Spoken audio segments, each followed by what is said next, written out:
అనుకున్నదొకటి అయ్యిందొకటి అన్నట్టు మాజీ ముఖ్యమంత్రి కేసీఆర్ సార్ పనిసుత వట్టి ముచ్చటనే అయ్యిందుల్లా. ముచ్చటగా మూడోసారి ముఖ్యమంత్రి సీటు మీద కన్నేసిన సారు ఎంత పని చేసిండో చూడుర్రి.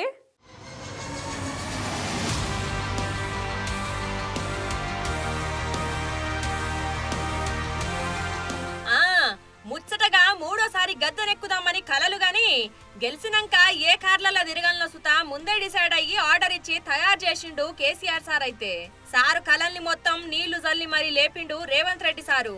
అయితే మూడోసారిగా అధికారంలోకి వస్తామని ముందుగా మిత్ర కంపెనీ నుండి మిల్లర్ త్రిహయనికి మారిన కంపెనీ సంస్థకు సుమారు 66 కోట్లతోని 22 కొత్త ల్యాండ్ క్యూజర్లు తయారు చేస్తుర్రట. అయితే ఎన్నికల తెల్లారి ఒక 15 కార్లను పట్టుకుపోయిర్రట. ఇక మిగిలిన 7 కార్లు అండ్లనే ఉన్నట్టు సీఎం రేవంత్ రెడ్డి సార్ చెప్పుడుతోని ఇప్పుడు రాష్ట్ర రాజకీయాలలో సంచలనం అయ్యింది. ఇక రాష్ట్రంలో ఉన్న సందుకల పైకం లేకపోయినా గానీ దొరగారు ఇన్ని కోట్లు పెట్టి కార్లు ఆర్డర్ ఇచ్చుడు చూసి సీఎం సారు గరమైందట. ఇక కార్లల్లా మస్తు సౌలత్లు, బుల్లెట్ ప్రూఫ్, శాటిలైట్ టెక్నాలజీలు ఉండేటట్టు జాగ్రత్తగా చేపించిందని బయట టాకు. అవు సారు, చేపించుకుంటావు, ఎందుకు చేపించుకోవు? నీ సొంత పైసలా ఏమన్నా? జనాల సొమ్మే కదా, నీ సొమ్మేం పోయింది అని అనుకుంటుర్రు తెలిసిన జనాలు.